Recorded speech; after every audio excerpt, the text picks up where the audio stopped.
has our family visit coming up next month. I'm gonna do a whole film. It's in my bag and stuff because I know we had a few ladies that were kind of curious about like what I bring to family visit and what I am not allowed to bring in my huge see-through duffel bag. My favorite part is when I have to leave the hotel I'm staying at the night before with my bag, and I'm just walking through the hotel with this big ass see-through duffel bag where you can see lingerie and like random things in it, and I'm like, yep, this is how I choose to travel. Actually, I want everyone to just see.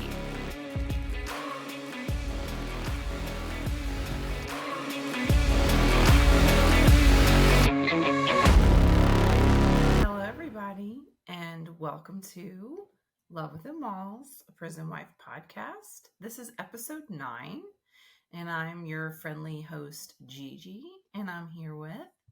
Your friendly host, Paige. Hi, guys. Hi, y'all. Welcome back. Another week, and here we are. Happy Hump Day, Happy Hump Day. and I just want to start off by um, saying how grateful I am to our listeners and to our viewers because we have gotten such amazing feedback this week and obviously previous weeks, but more importantly, this week for some reason. A lot of people have been reaching out, inboxing us, hitting up our DMs, whether it's a personal DMs or the pod DM. We just want to say that we thank you guys for all the sweet comments that we're getting, that people are enjoying the pod and people are finding the pod helpful on their journey. So we just want to thank you guys so much for all the sweet, kind words. It means the world to us.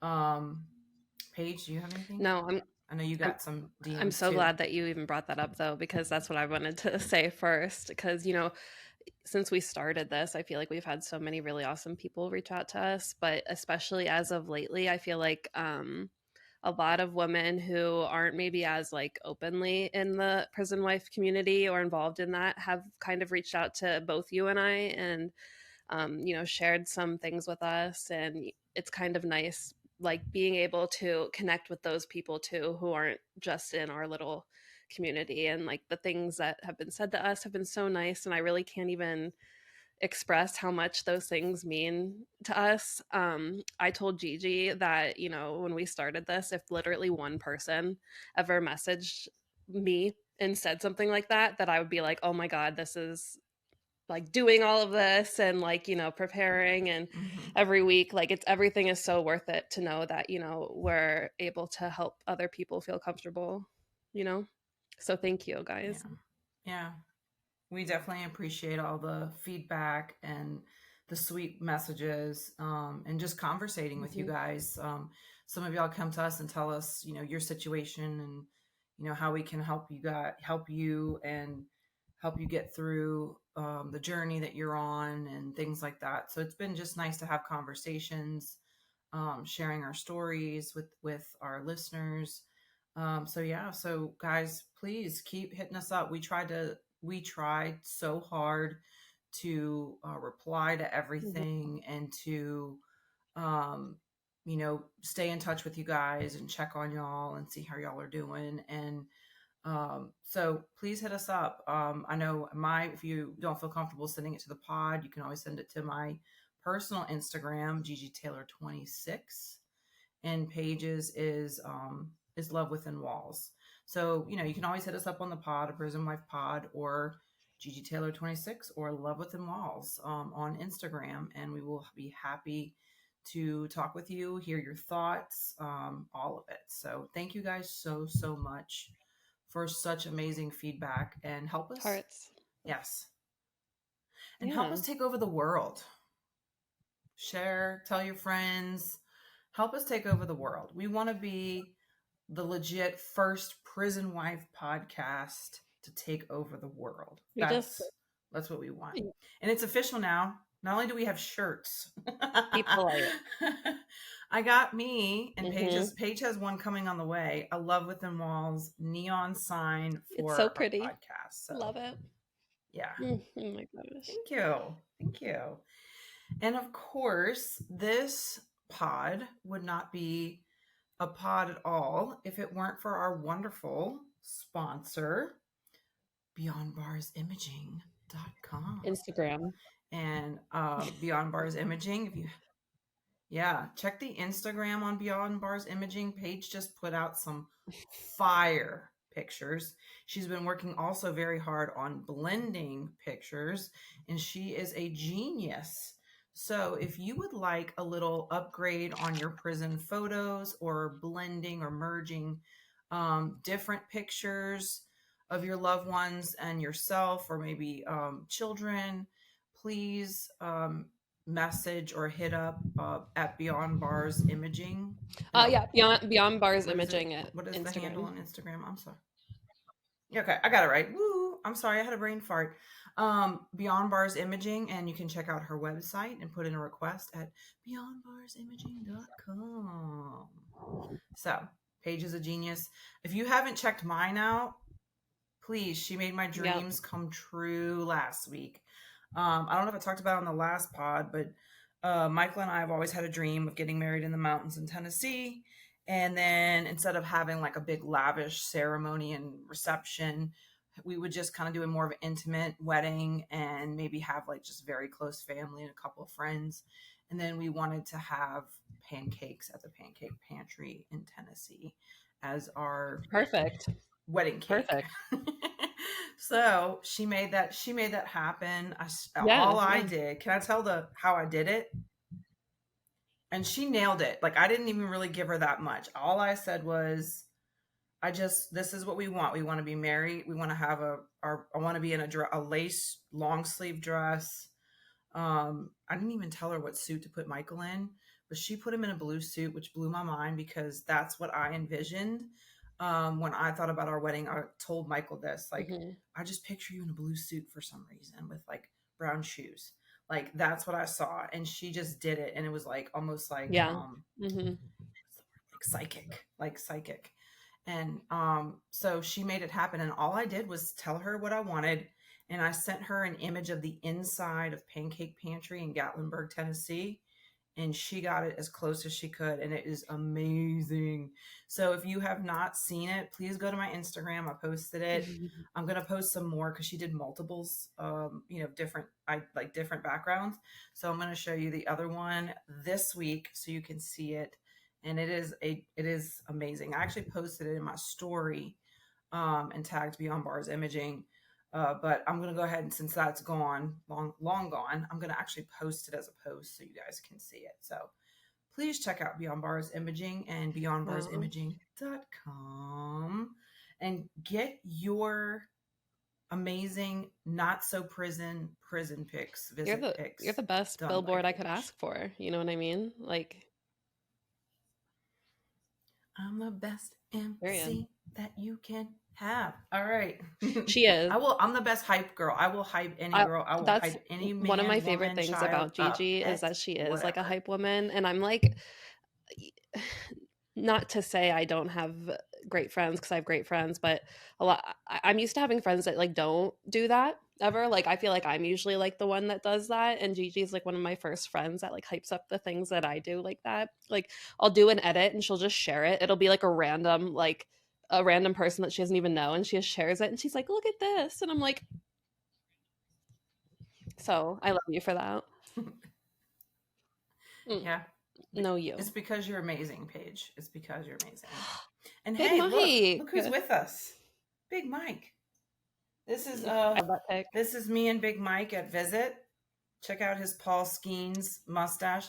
He got so much shit for this, but it was I'm gonna put this on the record because he's gonna blame me. Yeah. This was his idea to do the Paul Skeens mustache. If you don't know who Paul Skeens is, he's the national champ pitcher for LSU, and the whole LSU baseball team had this like mustache and then a little bit at the bottom. So he did this for our visit around Christmas time, and he got so I much shit from all the guys for this, and I was like, no, I oh, love it, I love it, but it didn't last. He shaved it right after. I But love this is us that. at Visit, y'all, a contact visit. So Do you have do I you have added those him to my planned little for this year background. at all yet? Or do you There we know when go. they will be?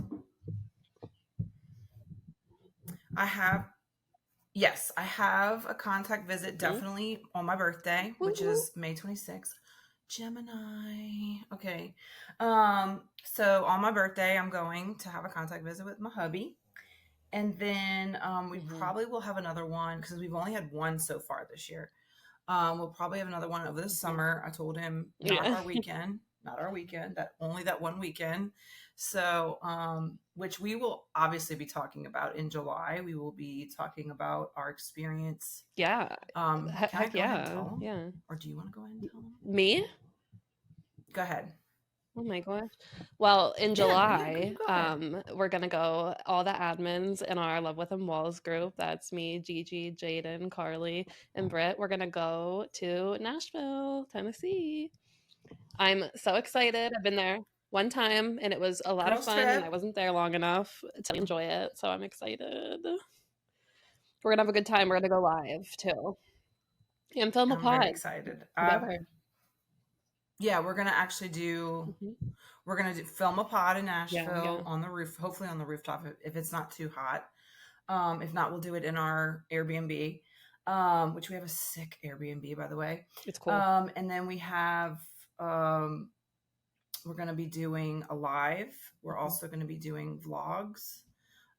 So yeah, I'm very, very excited about our trip, about everybody meeting everybody in person because we all live all across the country. Mhm. So yeah, super excited about going to Nashville. It's been 25 years since I've been in Nashville, and I went to Nashville like for a cheer competition and in high school and in Opryland, but we never left Opryland, so it Mhm. would be fun to actually go downtown to like Broadway and see everything. It's so, when I was there, it was so nice. But I'm really excited because one special part that we're gonna do for all of us is we're gonna make it into like a little Nash batch and have it be like a little bachelorette party for all of us. Because, fun fact, almost all of us are married and none of us had bachelorette parties because, you know, for one reason or another, Yeah. it's just nothing is really conventional when it comes to this life. So we're like, let's all get team bride sashes and wear white and say that it's our bachelorette night. All of us, let's do it. So that's what we're gonna do. Yeah, I'm excited. I got my white dress. I got my Hmm. white summer dress, so I'm excited. I need to get mine. I'm want to lose a little weight first. Let's see. We got some time. We got time. We're gonna work. Yeah, I'm gonna be working out too, so I'm with you. we got it. So yeah, but we're so excited about that, and we're so excited about something else coming up in Love Within Walls is our Camp Within Walls, Hmm.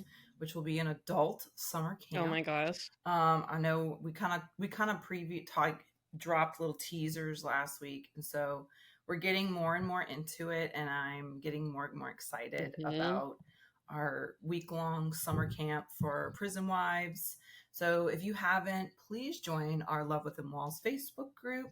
Please make sure you answer the questions and come find us. We're gonna have so much fun. Hmm. I'm very, very Me excited. too. So but anywho, oh, so what I was saying with the contact visits, I have a contact visit either in June or July, probably July, end of June probably, or beginning of July, and then in October, and then we'll have one more for the holidays. So That's so nice that you, at least, I mean, it's not nice that that's the way it is. Let me get that straight. But that's nice that mhm. you have a majority of them to look forward to and they haven't happened yet. Yeah, yeah, yeah. So I'm ready for April to be over with, so I can get through May, get through school, get out for the summer, and then have my contact Mm. visits. So We both will have contact visits in May. yeah. And so, okay, so Paige has her family Mm-hmm. visit coming up next month. Mm-hmm. So, what weekend is that? It's actually during the week this time. The facility we're at does Oh, week okay. and weekend, so we're going down during the week. It's in like mid May, but I'm super excited. I'm gonna do a whole for our Yay. Facebook group, a whole like film what's in my bag and stuff, because I know we had a few ladies that were kind of curious about, like, what I bring to family visit and what I am not allowed to bring in my huge Hmm. see-through duffel bag. Which she whipped out on GNI, by the way. Or was it GNI or was it our It was our volunteer meeting? meeting. It was our meeting. Oh, it was our Hmm. meeting. So I thought it was GNI. My bad. but she whipped it out on Zoom, like showed us the whole bag. Like it is literally like you think, oh, it's just like one of those little totes, like a clear tote. No, this bitch It's a is duffel huge. bag. It's like a huge clear duffel Mhm. bag. Mhm. It's So fun. It's yeah. my personal favorite part. This is sarcastic for anyone who doesn't hear the tone in my voice. My favorite part is when I have to leave the hotel I'm staying at the night before with my bag because everything's packed already, obviously. And I'm just walking through the hotel with this big ass see through duffel bag where you can see, like, lingerie and like random things in it. And I'm like, yep, this is how I choose to travel, actually. I want everyone to just see. They probably think you're like a porn star or something. I don't look like, well, actually that's a lie. When I go to my family visits, I probably do. She's going to film. She's going to film a Yeah. porn right now. Unfortunately, Not we cannot. kinda. You're not wrong. I mean, I'm not filming, Along those but kinda. lines. You're not wrong.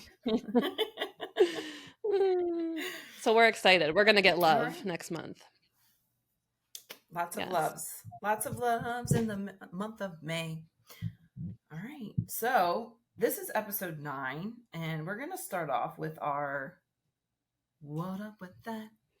What up with that?" legislation. So, Paige, do you want to start or you want me to start? um, doesn't matter to me. I think I should Okay. start because what you have is bomb. Okay.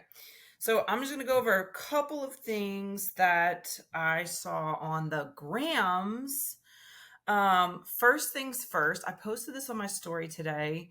The criminal justice reform advocate, Elise Marie Johnson, who was pardoned by former President Trump, um, endorses the bipartisan Safer Supervision Act um, in her latest. Oh, I don't know how to say this word, but anyway, I'm moving on. It says she sheds light on the flaws in our federal supervision system and how it hampers successful reintegration. And I quote, this is what she said. Unnecessary supervision makes it harder for low risk people who have paid their debt to society to reintegrate into their communities. The Safer Supervision Act will help change that, giving deserving people a real second chance while ensuring public safety.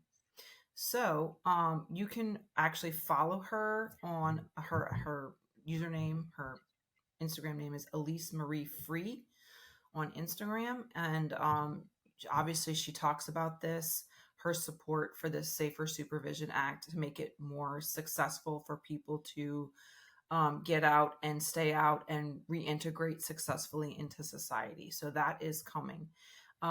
She said that she spent 20 years in prison for one mistake, and the system is broken even after incarceration, after you get For out. sure. So she is a big criminal justice supporter. So that is happening on the federal level.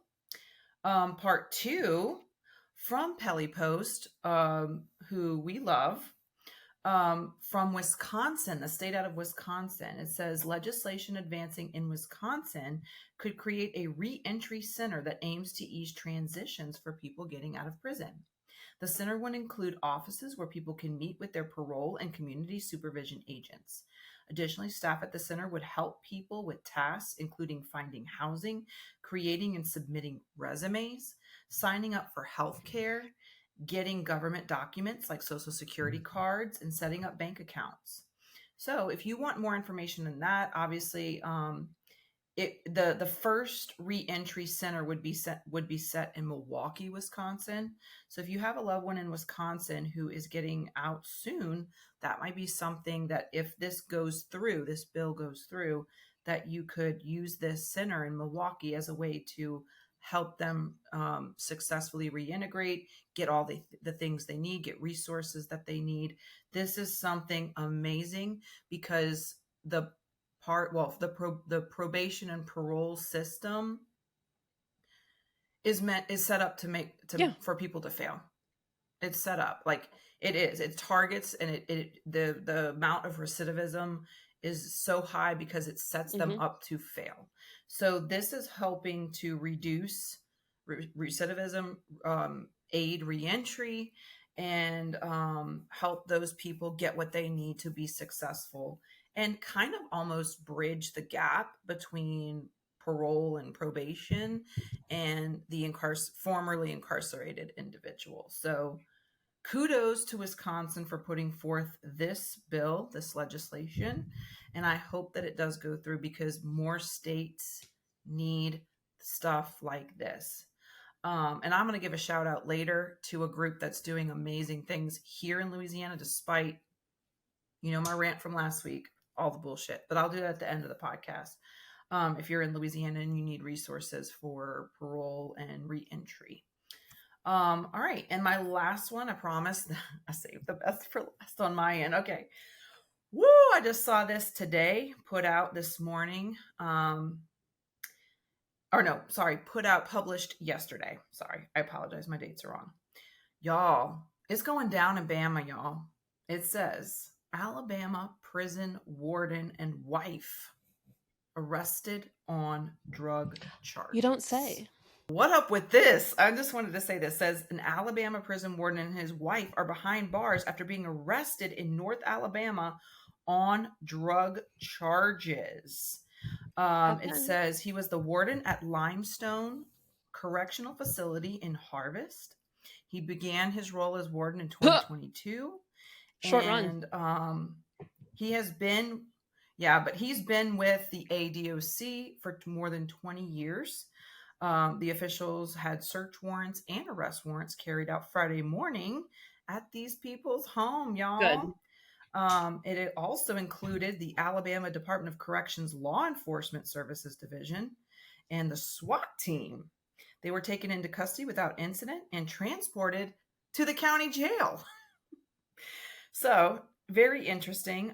They were charged with second-degree possession of marijuana because it's not legal in Alabama, unlawful possession of a controlled substance, manufactured of a controlled substance, and possession of drug paraphernalia.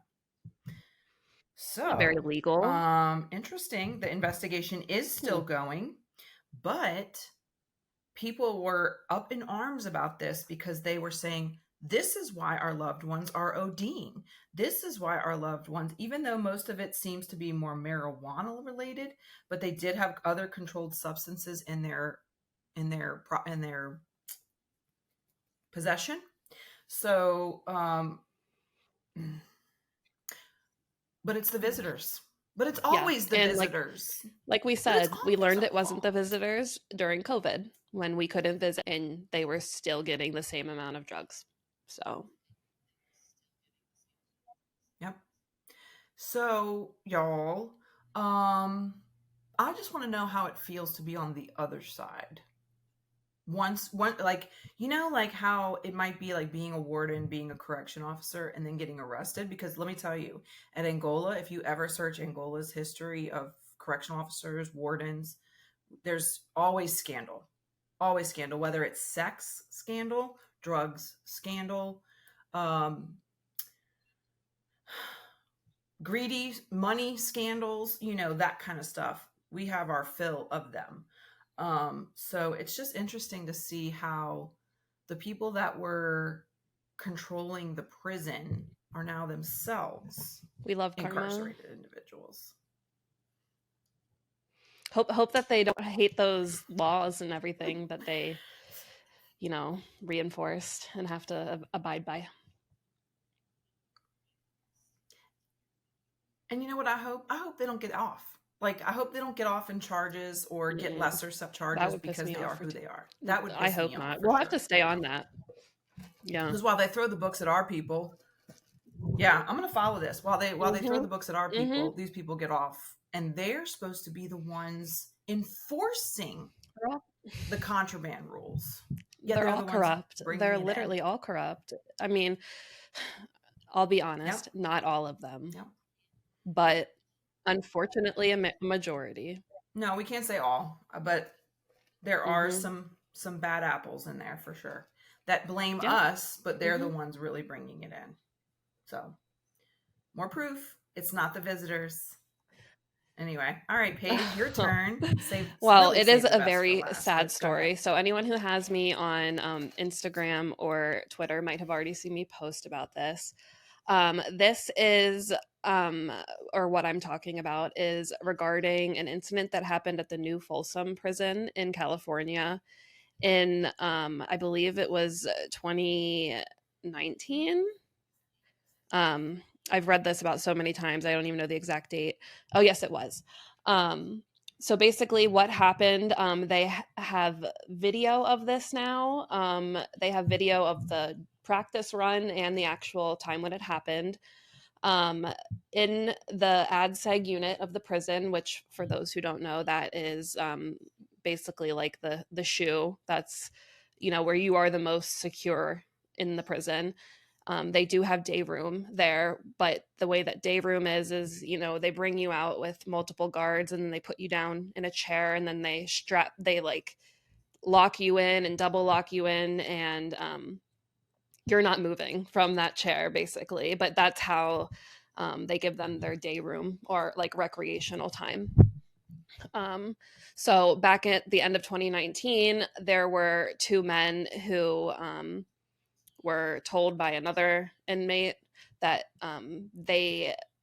wanted to they wanted to kill, I guess, essentially, this other person who was incarcerated on their yard because the story was that he was a sex offender, which isn't true. It was told, um, this is all alleged from this article, by the way. They said that the guards told the incarcerated men that their target was a sex offender, and they also said they also let them know that, I guess, their target, who is Luis Aguilar, he had apparently headbutted one of the COs coming out of the shower one of the other nights. No story as to why or if it was valid, because I mean, you hear that and you're like, oh wow, but also you have no idea how they're being treated or what they're being said, so you just have to take it with a grain of salt. So fast forward, Luis Aguilar is in the day room on, I believe it's December 12th, 2019. He is strapped in his like secure chair. The cops locked him in, and there are two other men that are down there with him. They are not securely locked in there. They're not double locked. The guards allegedly did not double lock them into their chairs. So they were able to very quickly undo their locks, run up the stairs, get knives from another incarcerated man who slid them under the door. And then these two men stabbed Luis Aguilar to death. I think it said in the podcast that they stabbed him 55 times as he's strapped to this chair and cannot move. Just also keep in mind, in these units, there's Defenseless, a yeah. literal tower right beside it where they have a direct 24/7 view of this. A guard watched this. A guard actually, you can see in the video, communicated with the guys and made like a head nod at him. And another thing to note is that these officers have two different guns on them. One has like foam pellets, and the other one could cause death. And although these men were stabbing to death and weren't stopping, they only shot the one with the foam. And then the men eventually stopped and got on the ground themselves when they were done. And, it's a crazy story. Wow. Luis Aguilar, they took him to the hospital, but he was pretty much pronounced dead.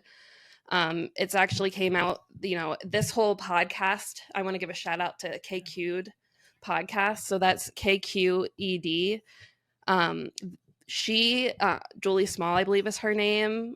She did an amazing story. She talked with all of the men involved, including the shot caller, including the two men that did the murder, talked with the victim's mom, and basically got the backstory that the corrupt cops were the ones that gave him essentially the okay so that they would turn their heads and they could do it because he hurt a CO.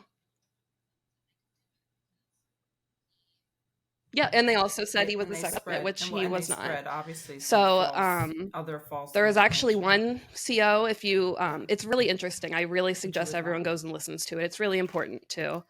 I also stand corrected. It was Suki Lewis, not Julie Small. Um, but I really recommend everyone goes and listens to it because it was very informative, and she touches upon the fact that there was a CO that was very involved in investigating this, like a detective that was like onto the fact that, how does this happen? Because there was a murder that happened exactly like that months before in that same unit. And they said, okay, this doesn't happen twice like this.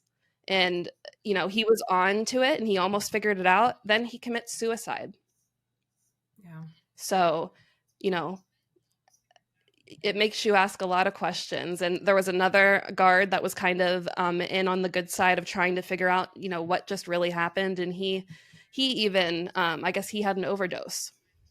So it's just, all these people that are questioning this and, going Mm. against it are, falling off the radar. And it's interesting.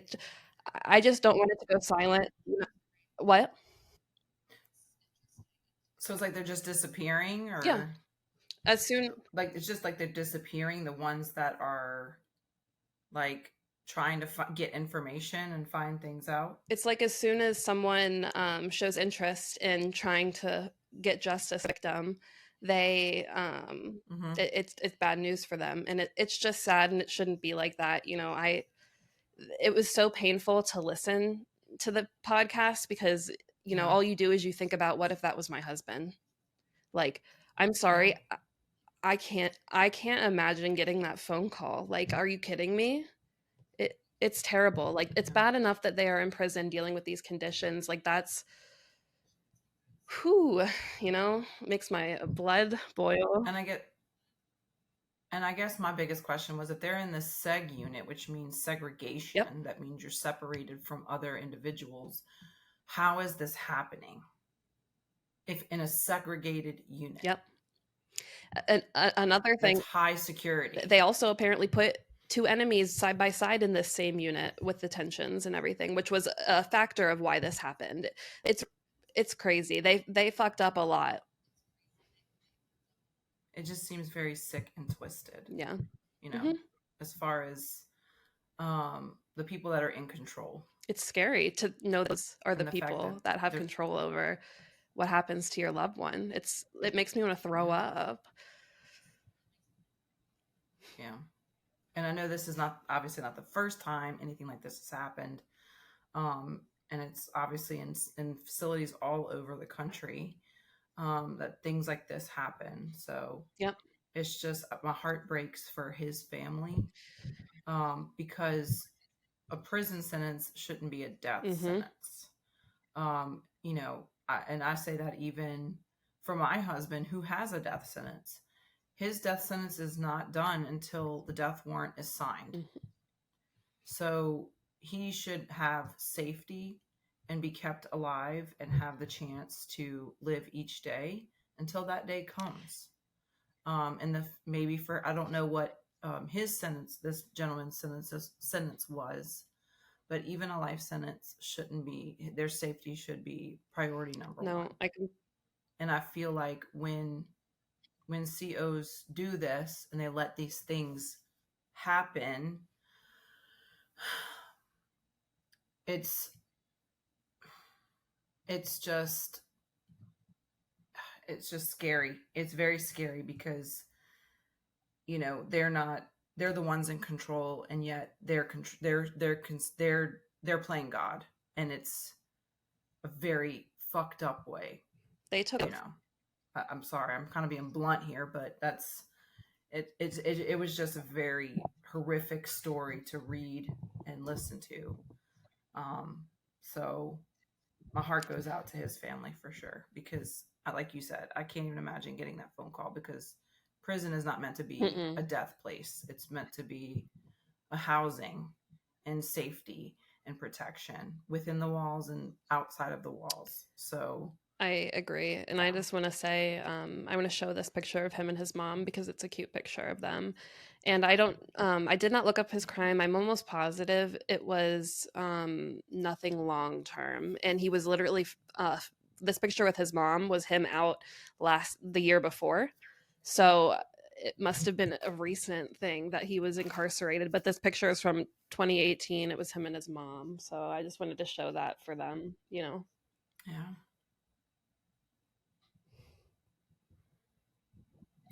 Rest in peace, buddy. I'm so sorry. I am so sorry to that family. Words Mm-mm. can't even No. express, how tragic. Because even though, you say, well, he was in prison, it doesn't.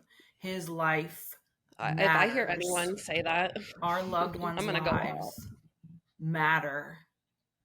No, I know, but there's people out there that will I say that know. stupid ass shit. And I'm going Mm-hmm. to say it like that because that's exactly, it's ignorant and it's vile Mm-hmm. that you wish death upon someone. What does that say about you?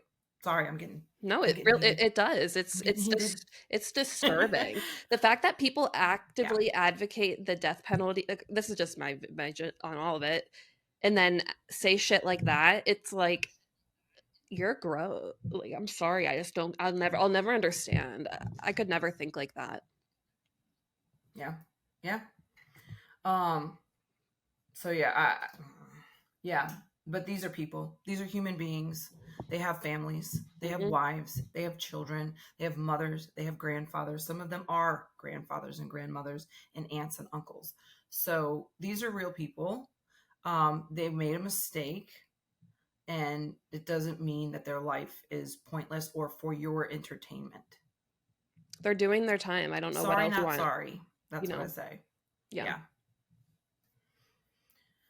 So yeah, I know it wasn't the best. I meant, let me rephrase that because I feel like I was kind of insensitive, like the best for last. But it was such a It's harrowing story important. that it needed to be told. Hmm. It needed to be told, and I'm so glad that you brought that up. And if you want the link, please reach out to Paige. She definitely has it. I have it as well. You can Yes. reach out to me.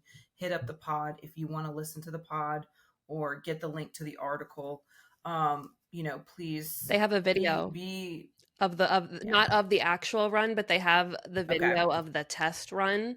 So you won't see anything, but Oh, you will see exactly what I'm talking about of the men breaking out of their chair, running up the stairs, grabbing the knives and coming back down and then sitting right down like he's handcuffed again. It's sick. yeah. Yeah. So that was what up with that. That was like, listen, 37 minutes, and that's what up with that in our spot.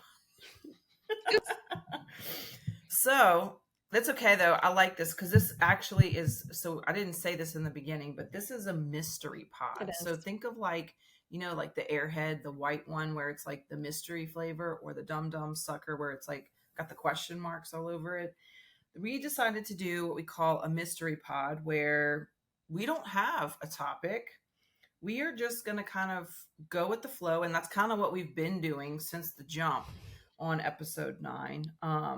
So we have lots of different topics that we can cover. We also have lots of good questions and messages. Um, so that's what we're going to go with. So, Paige, do you have anything that you want to bring to the table for our mystery pod?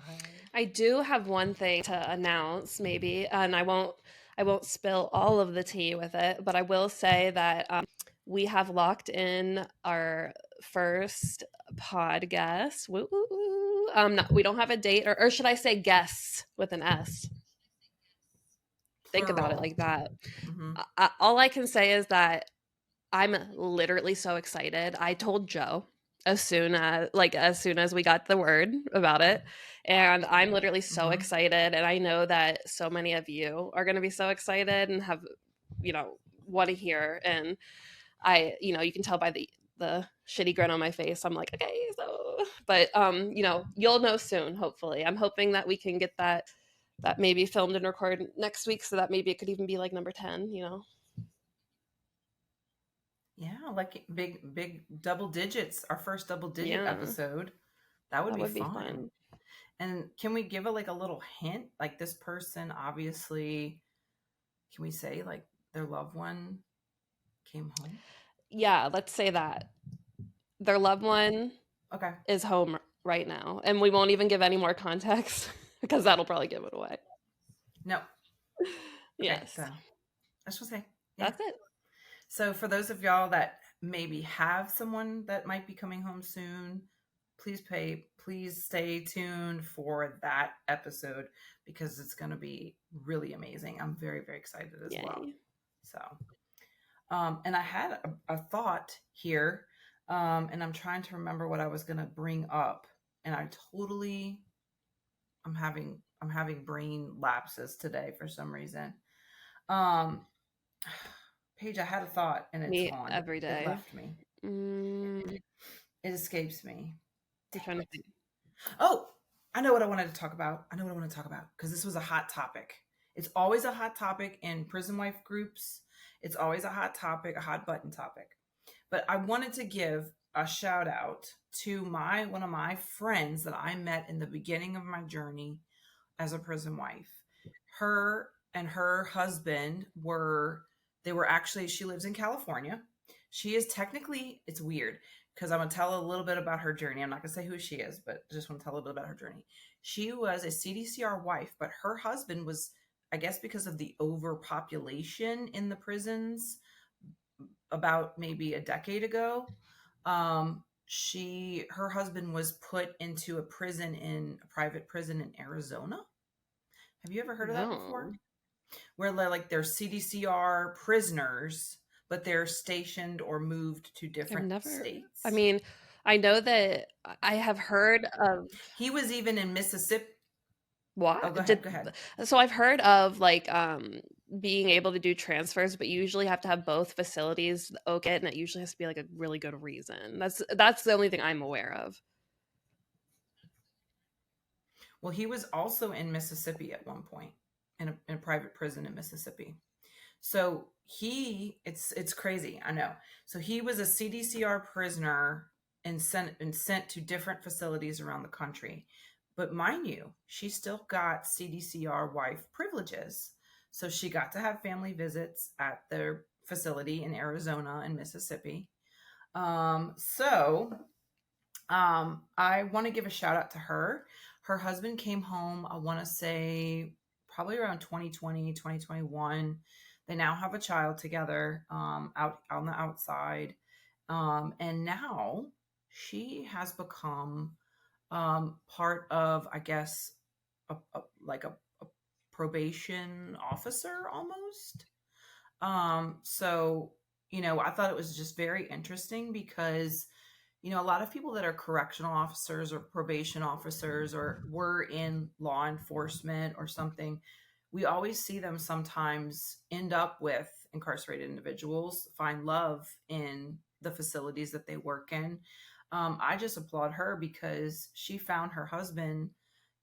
She's MWI. She found her husband while he was incarcerated, and now she is going to be a probation officer. And I think, um, this is something that is amazing, and I'm going to tell you why. I know you're like, well, she's going to the other side, whatever. But it's like we need more people that I agree. understand, that have empathy, that have been there and done that, and want the system to Hmm. work. How can we change the system if we keep putting people that were bullied in, or people that want to just flex their nuts in, or bad, corrupt people? We talked about wardens bringing in drugs. We talked about correctional officers being sick and violent, inciting violence, and letting deaths happen. This is where we start the change. We put people into the system that know how to fix it, that know the ins and outs. Because her husband obviously had to deal with probation and parole, so it's I think it's a very applaudable motion. I know I'm going to get flack on it, but I think if you just look at it a certain way and you change your perspective of how you look on it, we can't change things until people that know. We always talk about, it's fine to sit on your pedestal and judge others because you never had the experience of having a loved one incarcerated. But if you think about all of our legislators, the people that are fighting these criminal justice bills, they have never walked in a prison one day in their life. This girl has walked in a prison, has done the prison relationship, has stood by her man, has been there, and has helped him come home and go through the reentry process. So I just think it's an amazing feat for people like that to come from the inside and come out and help those as well trying to re-enter and trying to be successful. And I guarantee she's not going to be one of these a-holes that are trying to lock more people up. Like, this is why we Mhm. need people like this in, coming in and influencing a broken system. So I just want to say kudos to my best girl over here, doing the damn thing and helping others be successful after incarceration, and having the heart and the passion to do it and do it the right way. So thank you for Yeah, coming I through. definitely think that takes a special person because just as someone who originally started school and wanted to be a probation officer, Mm-hmm. I think it very much deterred me, like learning all of the things I learned. And then um, I went to a school where like cops were also like our teachers too. So a lot of them didn't really help with my like how I thought about it because I'd like, when I would start to be like think pro, like, progressively and be like, oh, well, maybe this, or like, no, it goes like this. But, that was years ago. And I know that the world is changing. And I'm glad that, someone like you said that has good intentions is going into that field and gonna make a positive change. That's awesome. Yeah, and I'm gonna say this too. I'm gonna give a shout out to one of our former. Well, I call her an RHOA member because if you don't know what RHOA means, if you're new to the pod, Real Housewives of Angola.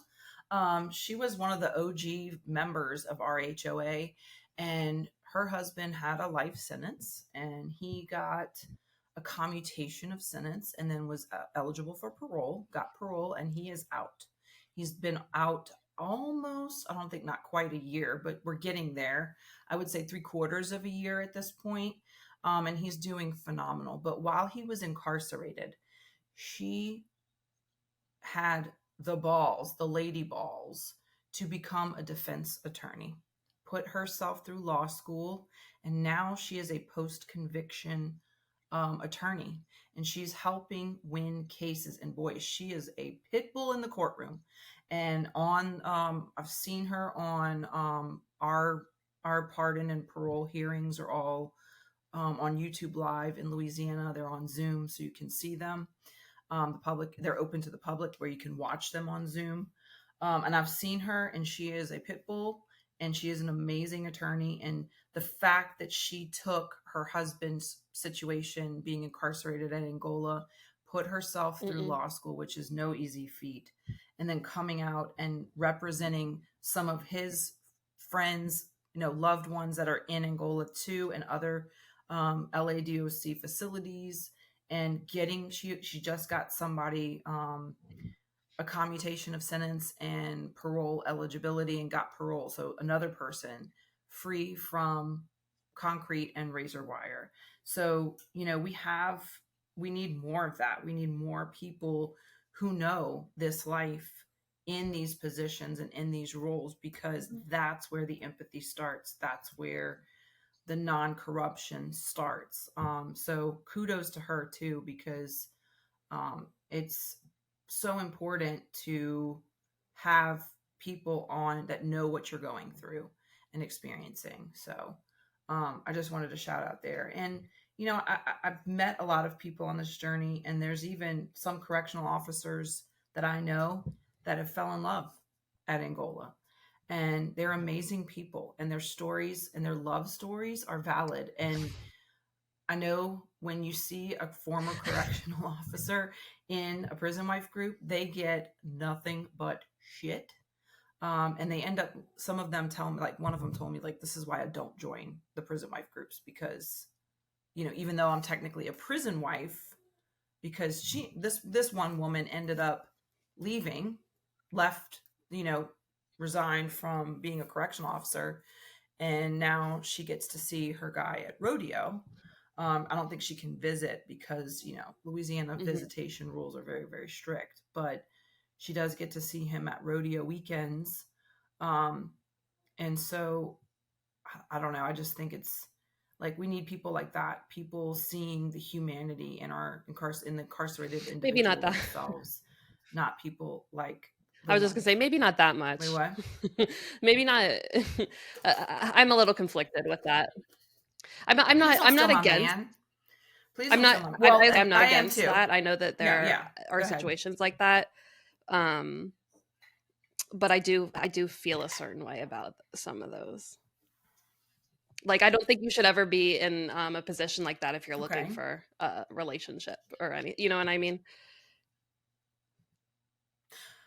No, and yeah, I don't think, if you're going to look for that's different. Your intentions are not pure. Your intentions are, not in the right place. But sometimes, and I've seen it happen where you interact with, people and, you can't change or you can't help who you fall in love with. And so sometimes those things happen. I will say that there is a line that is crossed a lot, and you hear about these correctional officers sleeping with, It happens. incarcerated individuals and things like that, whether it's, Hmm. it happens in male and female facilities. So, um, but, those are the ones that we, as prison wives, as Real Housewives of Angola, we get pissed off about because it's like, you won't even let the spouse have relations with your loved one. Like we don't get that. So why is it okay that correctional officers are the ones sleeping with incarcerated individuals and the spouses can't even have that right? Which is an abuse So, of power, if anything. No yeah. matter what, when you are in that situation and you are a CO, it doesn't matter if they're consenting. That is abuse of power because you are in a power Yeah. position, and that's just what it is. And that's my opinion. And I Correct. don't hold any like ill will towards anyone who might be a prison wife now that previously worked it. That's just the facts, you know. Yeah. And so she, like I said, she resigned, like she left because she didn't like the way some of the people treated the incarcerated individuals, and obviously she knew it was a Hmm. conflict. But obviously that keeps her, because she was formerly a CO, that keeps her from visiting Yeah. her loved one. So she can only go when they have events open to the public, like the rodeo, and you can't, they don't, there's no, you know you're on a no fly visitation list thing. Like there's none of that there. It's very, very relaxed. It's a very different atmosphere than regular visitation at the rodeo. So yeah, so I just think, I know there's always going to be good and bad with every situation, especially dealing with COs. There's good COs, there's great COs, and there's really shitty ones. But um, I know that that's a hot topic among prison wives because they don't feel comfortable. They feel like, and then I kind of also understand where they're coming from, but I also feel kind of bad because these people are in the same boat as us. Their loved one is still incarcerated. If they still have the job, obviously that's a security issue. I wouldn't want them in a prison wife group, but if they voluntarily left, um, because of their relationship, and I know some people have, like some people were nurses and they fell in love, in the facilities. So if they left their position because of it, then that says a lot. Then that says, look, this is the person I love. Like it's not worth my job. I want to be with this person. So they're in a very odd box. And so I think, you know, more people that have experiences or interactions with incarcerated individuals that see the humanity in them is a better thing. And people that are on the outside that have, people that loved ones that were incarcerated, being in positions that can change the system and change and fight for our loved ones is an amazing thing. So I just wanted to quickly talk about that. I'm sorry if I took a lot of time on that, but I just wanted to bring that up because it is a hot topic, especially dealing with former correction or former nurses in facilities and things like that.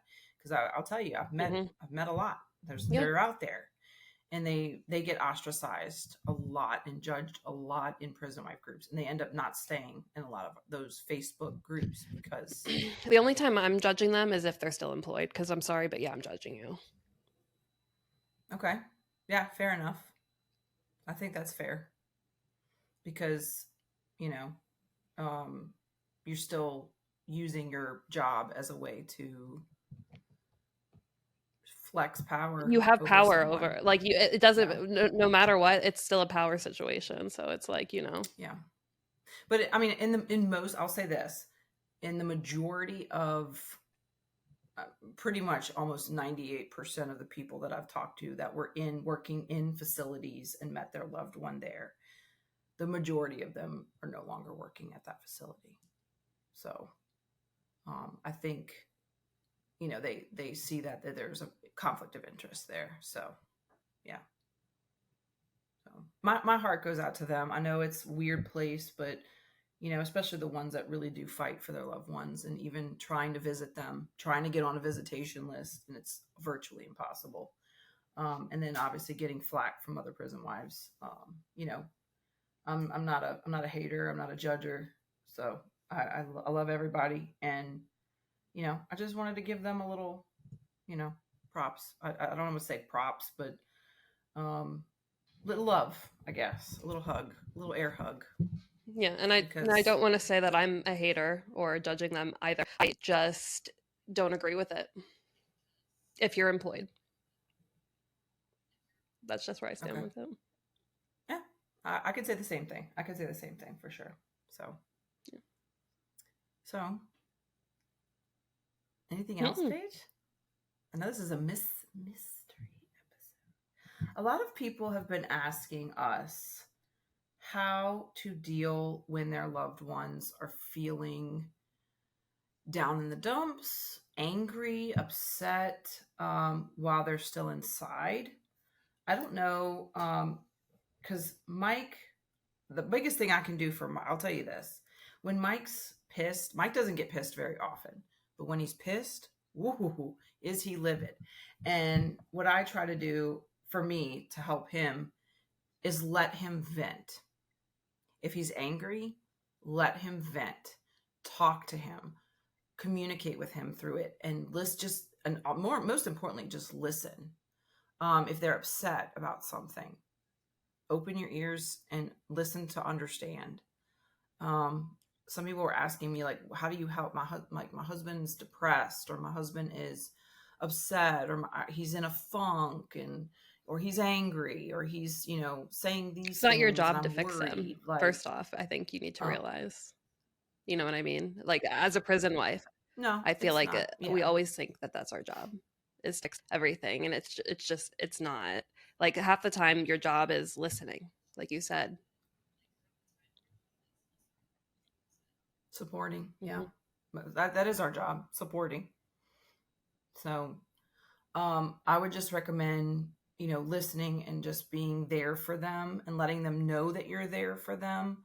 And if you feel like they need something more, then you can recommend that. But, they have to obviously want it as well Mhm. if it's something more I serious, I think a you really good know. thing to do with, So, those, other than listening, is like those statements when you're listening, like active listening statements. That's like, it sounds like you feel X, and then they'll be like, yeah, I feel this, and then kind of go into it like that, and then you can rephrase things and kind of repeat even things that they say sometimes, so that they hyper aware, know that you are listening. And sometimes, at least for someone like me or my husband, who have a love language of that's words of affirmation, that's all I need. All I need is to know that you're listening to me and you're, here. I don't need it. Yeah, I don't need anything fixed half the you're time. in I my just need sure that, corner. Yeah. you're here and present and listening to me, bitch. Because half the time I just need to bitch. And same with Yeah. him. Yeah. And if you think about it too, in a penitentiary or in a prison, or in a facility, they don't have, I mean, you don't have bond, like, best friends in there. I mean, you Mhm. have acquaintances, and you have people you fuck with. That's what they say. That's what Mike says. "Oh, I kind of fuck with him, or I don't fuck with him, like that kind of stuff. They don't have people to talk to, like to get those feelings out. I mean, some of them may have mentors or therapy, like they may have those programs, but even in those programs, I'm going to be honest with you, because Mike did some of those programs. you can't share Mhm. everything because you're always on guard, because you don't want personal information to get Yep. out and someone use that as against you as a weakness. So just listening to them, being, because we are that for them. We so are that for them. First of all, they talk to dudes all fucking day long. They love talking to a female, and they love talking to us because we're nurturing, we're supportive, we say nice things, we care. And so being that for them is a just listening to them and just being a support system for them during a hard time is super important. And if you, like I said, if you feel it's something more serious, then there's more better actions to take. But to start there is where you start, Mhm. because we are pretty much all that they have. I mean, if they have family, great, but maybe they can't even be that, soul bearing in Mhm. conversation to some of their family members. So, um, you know, and some of the stuff that's happening to Mhm. them may bring up past trauma that they might have experienced. So it's just so important for us as wives and girlfriends to be that partner. It's not easy, but it's um it's part of being a spouse, it's part of being a partner, it's part of being a girlfriend. I So feel like sometimes when I that's don't that gritty love we talked about. I feel like when I don't know what to say sometimes to him, I will literally say, okay, Joseph, or what do you need from me right now? Or what can I do right now to help you?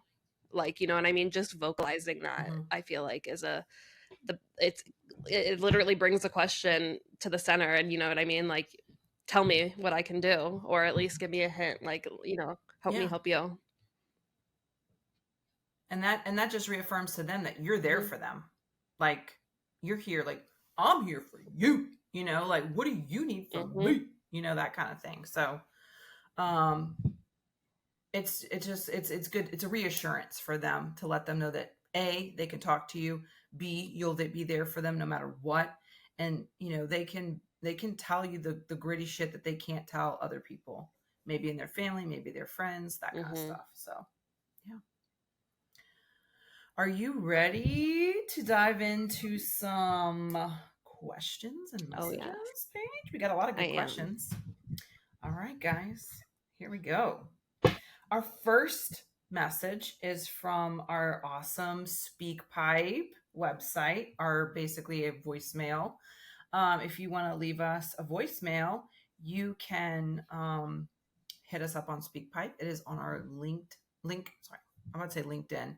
It's on our link tree in our bio on our Instagram page. So this is our first, or this is actually our second message on SpeakPipe, but our first one for this week. Here we go. Hi, this is Gina Turn Belcher. it up a little. I just recently came in contact with your guys' podcast, and I absolutely love it. You guys have helped me so much already, and just not feeling alone. My husband just got sentenced to 10 Mm. years, and it's been very hard and overwhelming, and just going through the stages of accepting it. And now we're trying to get an appeals attorney. So I just wanted to thank you guys. You're truly amazing, and you guys help me so much, and I can't wait to see what else you guys come with and bring to all of us watchers. That was so sweet. That was so sweet, and this is what we're talking about, y'all. Okay, I got I a know, I little can't. I'm a choked up crier, there just so listening to it's it. fine. Like, Mm-hmm. I love it. So thank you, Sheena. Thank you for the So kind sorry you're words, going through that. and I am sorry about your husband's sentence. Yeah, just getting sentenced and going through the appeals process is not easy. I'll tell I you that can't much. imagine. Yeah. But we're with you. We stand with Yep. you. We're here for you. And anybody else going through something similar. We love you guys. Thank you, Sheena, for those beautiful words. And we're glad you found us. And we're here for you always. So if you Please need reach any, out if you need anything. yes, please. All right. So our next, we're going to go to the Instagram question box. We post our Instagram question and comment section every Friday once the pod Mhm. airs on Hump Day. So look at our story on Instagram on Friday, and you can drop us a comment or a question. And if it's not Friday, you can always hit us up on our DMs. I actually got one in the DM, and we can also hit us up on the speaky pipes. Anyway, all right, so here we go. Our first question is from Lulu, who comes with questions every week, Yay. and we love it. Lulu, we're here Yes, for we it love every that. week. Please don't stop. If you stopped, I'd be very worried. Mm-mm.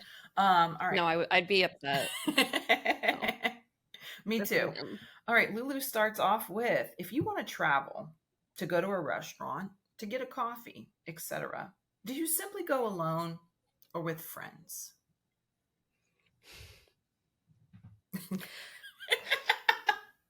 Paige, your reaction was everything. I'm sorry. Go ahead. I mean, I just because it's like I wish I had a different answer, but like usually, like if I'm going, I'm not one of those people that can sit and eat by myself. Like I had to do it like when I traveled to California and stuff, but that was like different because like I'm living my main character life when I'm out doing that. You know what I mean? I'm like living in a You're a movie. whole It's other like not woman. It's real. okay. Yeah, yeah. But when I'm here, I'm like even like one of my best friends who lives like, 2 blocks away, like when we used to like go get fast food, I'd be like, "Hey, wanna come get wanna come to McDonald's with me?" Why? I don't know. Cuz I'm codependent. Yeah. But yeah, both, but probably more with someone cuz I like to do things with people. Okay. I'm a mixed bag. I could go either way. When I travel, I don't mind. I love traveling with people. I'm Yeah. easy going. I'm gonna go with the flow. I'll do whatever you want to do, like that kind of stuff. So I don't mind traveling. I love traveling with people. I also enjoy traveling with myself or traveling I with love traveling alone. my fur baby. I don't think that's alone. I'm not with a person, but I'm with my fur baby. I've done that a lot. Just go places with Gustavo. So that's my fur baby. Sorry, I know I give him human names. Um, I love However, that. going to like a restaurant, I'm not big on just sitting down and eating by myself. Could I I do know. it? Sure. I usually go drive through or I'll go to the grocery store and just pick up food, or I'll do a takeout order, or I'll do Yep. DoorDash or something like that. To me, that's more comfortable. Um, Mhm. but could I go by myself? Absolutely. I've done it before. Do I enjoy going out to eat by myself? Not really. I would rather get Sonic and sit in my car at a nice place and look at the view and eat it there and have a picnic by myself. Like I'd rather do something I like that. agree. So, coffee though, I can go by myself. Getting a coffee, sitting in a coffee shop, no problem. Um, but I also enjoy doing that with friends. But I can do both. But usually when I go get coffee, I'll do like that 15-minute, 20-minute tab thing that we talked about, taking a break last week for our mental health. I'll get a coffee and I'll go sit by the lake or sit in the park and people watch, or just enjoy being in nature, under the trees in the shade, and drink my coffee. So I could, the biggest one for me, the biggest I guess the most uncomfortable for me would be sitting in a restaurant. I usually do drive through Sonics, which is drive in, and then or just go to the grocery store. Me too. Yeah. All right. Our next question is from Taylor. Well, actually, it's not a question; it's a comment. Our good little friend Taylor, who's been amazing, has been singing our praises. She says, "I can't say enough She's about awesome. how grateful I am to have found you in Paige. A true blessing you both are." Thank you, Taylor. She's so sweet. Bless Who's bless gonna her make me cry heart. first? Huh? Who's gonna make me cry first? I I'll mean, end up I know crying. these. That's what I'm saying. Like this week has been. I don't know if people, and I got this on. I don't know if it's because of the last episode, because it was such a sensitive topic and we talked about a lot of personal things. Um, Mhm. Somebody on our Spotify also commented that they enjoyed they appreciated our candidness, and our Yeah. realness, and being open and honest with people about our situations and our personal lives. So, thank you to that Thank person who you. also commented on our Spotify. And also, guys, And thank you, Taylor. yes, and thank you, Taylor. And just so you guys know, we do have, you can leave us feedback on Apple, and you can leave us feedback on Spotify. You can always drop a comment under our video on YouTube as well. All If right. you're watching this on YouTube right now, and you've made it to this part, leave a rose emoji. I'm gonna Ooh. start doing that on all these because guess what? Carly did it last time. Yes. She Okay. Wait. she Wait. put a Wait. Wait. thumbs up emoji. Yay. Okay. Well, this is what I want to do. I want to do the AI trend where it's like, oh, a rose. Ooh. Oh, a On like, rose. Ooh. I need you to go on our TikTok after this and do it. Ooh, a Sorry. rose. Oh. A rose. Mmm. Mm. I'm like, I can't Pepper. imagine like Spicy. Ooh. Hand hearts. My favorite. Hand hearts. My favorite. I never Glizzy. understood where the ones that had the popcorn in the straightener too. Why? Why did they do that? Oh, I've never seen that one. They I've would missed that put one. a part like a fucking popcorn kernel in a straightener. They would hold it closed and then it eventually would Oh, and it pop. And I'm pop. like, why are we Okay. doing this? And that was the part of the AI thing? Yeah. As she's Oh. doing the other things. I'm like, Oh. what? Like, I don't know. All right. Anyway. Well, I do need to do an AI prison life session. Handcuffs. Oh no. Handcuffs. Oh no. My call has ended. Oh shit. Something. Okay, sorry. All right. Lulu came back with a second pregunta. Here we go. Do your husbands have true friends inside? My man mainly calls them acquaintances. Paige? Um, Joseph does. He so wherever he goes, he's kind of one of those guys that can make friends because he's such a nice guy. Mm-hmm. And he's becoming a lot more vulnerable and open, so that kind of helps. Mm-hmm. Um, but he does have like a best friend that he was his cellie for like 5 years, who and a lot of other guys that were at that prison with him, he is really good friends with. He made a few good with his last prison. It's almost like everywhere he goes, he makes like a solid group of like good. He finds a group of good guys. So he does have like a best friend, and he's made a lot of good friends with all different kinds of people too. You know. Okay, good. Yeah, Mike has, I would say, one best friend, a guy who's been with him since he started, since he began his incarceration, Hmm. that he would, you know, probably tell the most to. I wouldn't say he would tell everything to, Yeah. but he would tell the most to. And then he has, I make fun of him. I call them special buddies. Special buddies that he does like working out with, cleaning Hmm. with, working with, going to classes with. Like, I wouldn't. I would say they're more than just acquaintances because he has people that he's, he calls them. He associates with them. Um, he does have people that he just associates with, and then he has people that he does not associate with. But he does have a smaller group of special buddies, as I like, special prison buddies. I like to call it, and I sing the song every time somebody asks him to do something with them. Um, but he has, I would say, one that was is almost like his, what he would call his brother. Hmm. um and even that he doesn't share everything with, but that would be the closest. So yeah. Thanks, Lulu, for that question. One more from Lulu. Yeah, one more. Oh, this one's interesting. How does a typical day look? What is a tip? I think she meant to say, what does a typical day look like for your husbands? Um. What's Joe's schedule? Yeah. Because Well, prison life is all about the schedules. Joseph wakes up in the morning, has breakfast. He works morning shift now, so he usually around like 7 will head over to work. He does that for about 8 hours, and work for him, he's an OMCP mentor. So what that means is he is a counselor in like a mental health like type setting group where they're basically all, talking about different topics, and he's like a mentor, and he does that all day. And then he comes back to his cell afterwards.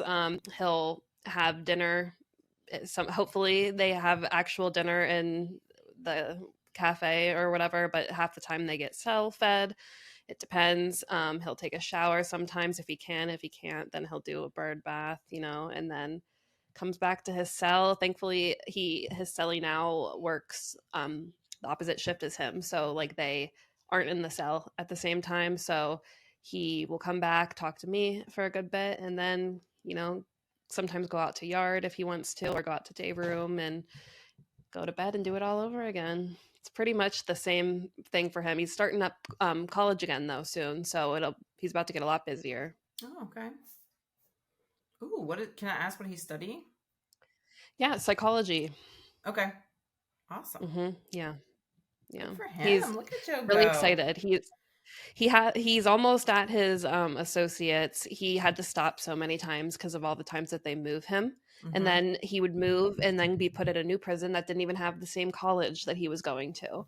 So it's really been hard for him, and it's going to be a lot, but he really wants to do it. So I'm excited that he finally got enrolled and is going to get to do some again. Hey, that's amazing. Good for Yeah. Joe.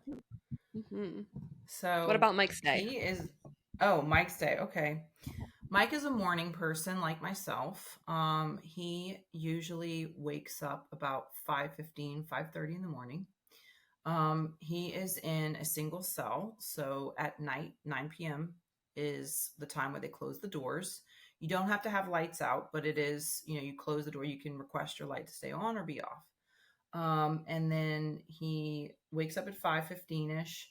He makes himself some coffee, and he is in charge of cleaning up the tier in the morning, mopping, sweeping, dusting, that kind of stuff, cleaning the microwave. So he gets a privilege of coming out a little early because cells don't usually open till 7 a.m. So he gets out probably about 5:30, 5:45, starts cleaning, drinks his coffee, cleans up. They serve breakfast and he cleans again after the chow comes through. And then once the cells open at 7, they have yard from 7 to 9. But because of the winter months, he hasn't been going out from in the morning yard. Sometimes he will. Lately, he's been going only because it's Louisiana and it's about to be Satan's butthole down here. So he likes to go out in the yard early in the morning, especially when it starts warming up. Um, if he doesn't, he calls me right before I go to work, probably about 6:45, and we talk till I get to work, which is about 7:15, 7:20. And then he piddles around. I don't know what he does from the time I go to work to the time he goes out on the yard for the afternoon sesh. The afternoon sesh is 12 to 2 on the yard, and that's what he's been mainly doing. He goes and works out, plays basketball, you know, sunbathes, whatever you want to just sit outside and chit and chat with other people. Their yard is not segregated. Everybody's on the same yard. So he gets to see people that he does not live around, which is a nice change. He comes back in at 2, takes a shower, eats lunch, dinner, if you want to call it that. He only eats one meal a day. Um, and then he waits for me to get off work. And he usually calls me as I'm driving home from work for a few minutes. And then I get home and I need some time to decompress. So he gives me a little while. And then we talk sometime in the evening, or we'll read a chapter in our book. Um, so I guess he just kind of hangs out when I'm not talking to him during the day when I'm at work. And then after the tier shuts down at 9 o'clock, when the doors close, he gives me one last call to say goodnight. And that's about it. Yeah, that's his day. So, Good. I'm glad they both and on are the out. weekends, and on the weekends, he does a little bit of maintenance work around the camp. Like today, they did a lot of cleaning because they're having tours. if you don't know this, you can tour death row if you go to Angola Rodeo. So they have tours. I've been at Visit where they've also had tours. So they were cleaning up extra today because of the weekend. This weekend is Angola Spring Rodeo, and they're going to be having tours go through. So people can pay $10 to tour death I'm sorry. I row. have so many thoughts about that, but I'll keep them to myself. Well, it's so funny when they look at you when you walk past at Visit. Like They you're look like at in you a like, zoo. Like yeah, it's like it's a show. It's a that's show. what Yeah. that's just actually like I can't even believe that's allowed. Like it's And Mike's tier is the tour tier because they're so very well behaved, and the warden loves Mike's tier. He loves the people on that tier. So I, I look at it. I know, Paige. I know. I look at it two ways. I look at it two ways. It's a chance for them to see them as human beings and not but how animals. many of the people that are doing That's that how I look. I try to are be if the if the people that are doing that, then that's good. But my question is, how many people that live in Louisiana that yeah, don't think like that are like, let's go pay and go down death row and look at some of these, like, that's what my brain goes to. yeah. No, that and you're on point with that because in Louisiana that's probably 95% of the people that do these Disgusting. tours. They're want the criminal, whatever they call it, the what do they call those people that like those shows, like the criminal, the True crime crime junkie, junkies, yeah. like that kind of stuff, like true crime junkies. That's it. A lot of them are into that. You also have people that are just curious. You have people that are like, I'm gonna go see these fuckers, and so you have a mixed bag, and probably the majority of people are probably looking at it not in the right way. um but it is an opportunity for them to change their Yeah.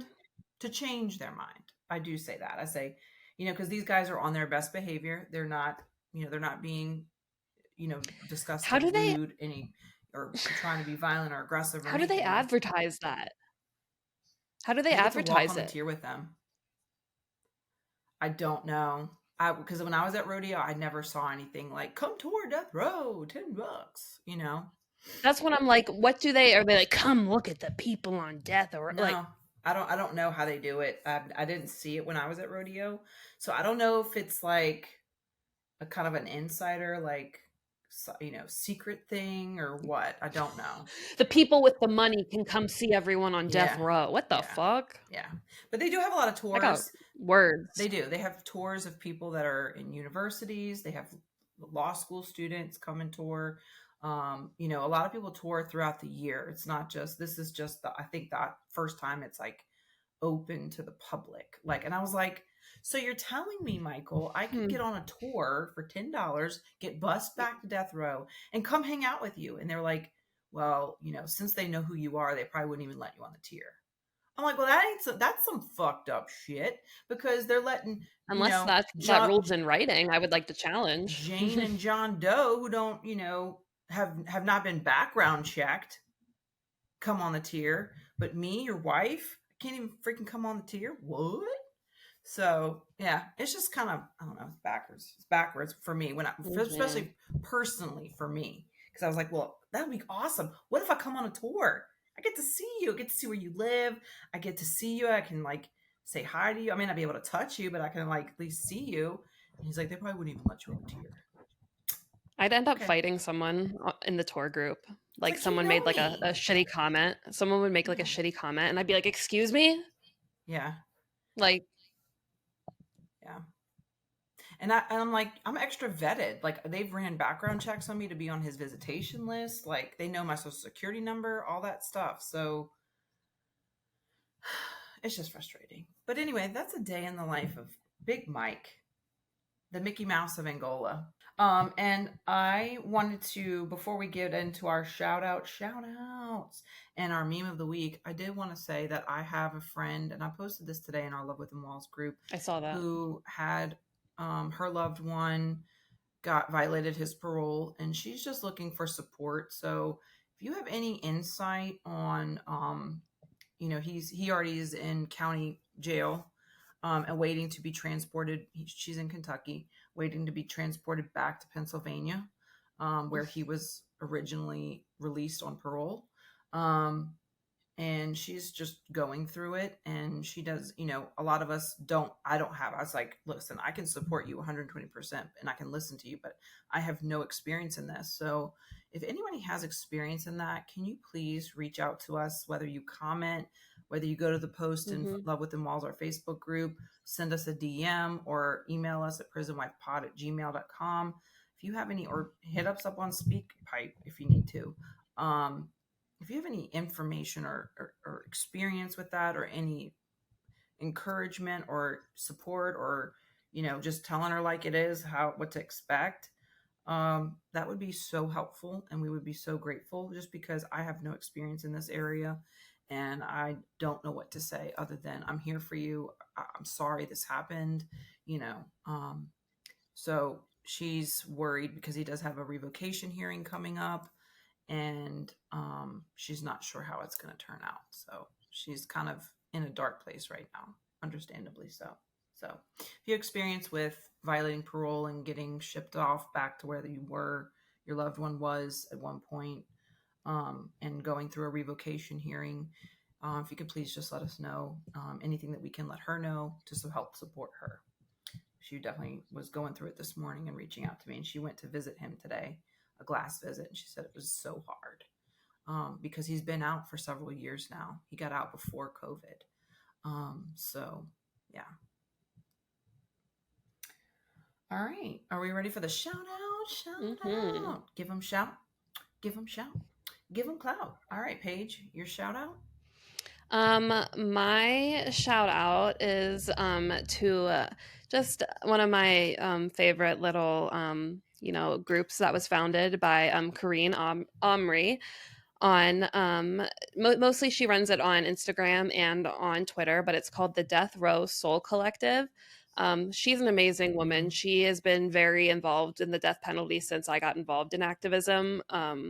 And she's a phenomenal death penalty activist. I have so much Mm-hmm. respect for her. She will fight with anyone on Facebook, and she will defend anyone with a death penalty regardless of your crime. She won't think twice, and she will stand beside you. And I have so much respect for her. She, brings up every year like oh, it's been 5 years since they put this person to death, and like things people forget about, and she brings memory to these people and doesn't just make it so that they're like a number by the government. And she does amazing things like share their artwork and share their poems and just gets their voice out there. And I have a lot of respect for her and her group. And I just wanted to give her a little shout out. Yes, indeed. Mad respect for the Death Roll Soul Collective. I know Yes. exactly that group that you're talking about. So, um, yes, mad shout outs to her and that group. All right, my shout out is obviously going to be for the Louisiana Parole Project. Despite all the bullshit that's happening down here, they are still fighting. They are still advocating, especially this month for April Second Chances Month. The one of the main people, Andrew Hud, I can't say his name right. Andrew Hudley. I think that's how you pronounce it. Is the face of the Louisiana Parole Project, and he was a formerly incarcerated person. He had juvenile, I want to say juvenile LWOP, possibly.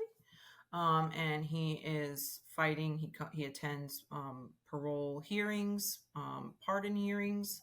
So I just want to give a shout out to the Louisiana Parole Project. And I know our good friend, Mr. Bill, loves the Louisiana Parole Project. They helped him when he was released on parole.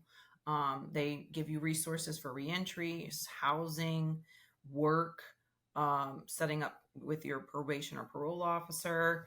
So they definitely support the incarcerated individual coming home. So they're on Twitter, they're on Instagram, so Facebook, find them, like them, support them, because they're doing amazing things in almost an impossible situation right now. So thank you to Louisiana Parole Project. All right, so let's go into our last, save the best for last, our last little bit. What's that meme? Guys, our meme game is so Mm-hmm. strong. We are coming up with Yes. some exceptional memes. Paige is amazing at making these wonderful memes. So, our meme of the week is um, It's going to deal with visit. I'm going to hold it up. How visiting my man feels, and we all know it when they Who just sit loves and just babysit. that? No, I'm just Go ahead, this Paige. meme. I love it. It was just too funny for me the way that he's not. Notice he's not in a chair. He's squatting, and he's just there. He's working out them quads. The quads be on fire. But he can't miss a beat because he has to sit right on top Yeah. of the two people visiting. What if you guys talk about something personal? like You know, in their faces? no. Mm-mm. Yeah, he's in it. Yeah, he's gonna know and about he's it. squatting, so he's listening. So yeah, that's our meme of the week. He looks like he's on a squatty potty. He looks like his head's about to his eyes are in the like tops of his head, like he's like about to die. In his He's like thinking about like what he's gonna make for dinner when he goes home. beef stroganoff. I need some beef stroganoff. I need some hamburger helper or something. So. Meatheads. All right, y'all. Well, that is the end of our mystery episode. Hope you enjoyed it, and like we said, keep showing us love. Help us take over the world, and we'll be back with you on the next hump day, y'all. All right. We will. We love you guys. We'll be back for episode 10 next week, and have a great weekend, and we'll see you on the flip side. Love you guys. Happy hump day. Bye, friends. Besitos. Oh, wait, special guest. Gustavo. Come. Yeah. Come. Gustavo, come. Oh, he's sleeping. Sorry. Come here, baby boy. No, we need him. This is my ride or die at home. Oh, here we go. There's Gustavo. There's Gustavo. Say hi, Goody. It's the face. His name is Gustavo Blue because obviously he's got one blue eye. So this is my baby cakes. This is my prince. Yeah. You gonna say hi? Hims is a prince. You want to say hi? Oh, he just. So sorry to our audio viewers. He literally just burped into the mic. Say hi. There he goes. Our audio viewers are missing so much. It's but honestly. You can hear him sniff into the phone. So this is Gustavo. This is Gustavo Blue, Mama's baby. Yes. Hi, honey. All right, guys. Well, we wish you a wonderful week, a weekend, and we'll see you next week, guys. Besitos. Yes, we will. Besitos. Bye for real this time. All right. Love you guys. Hearts. I'm going to give him the other heart. Bye, guys. Love ya.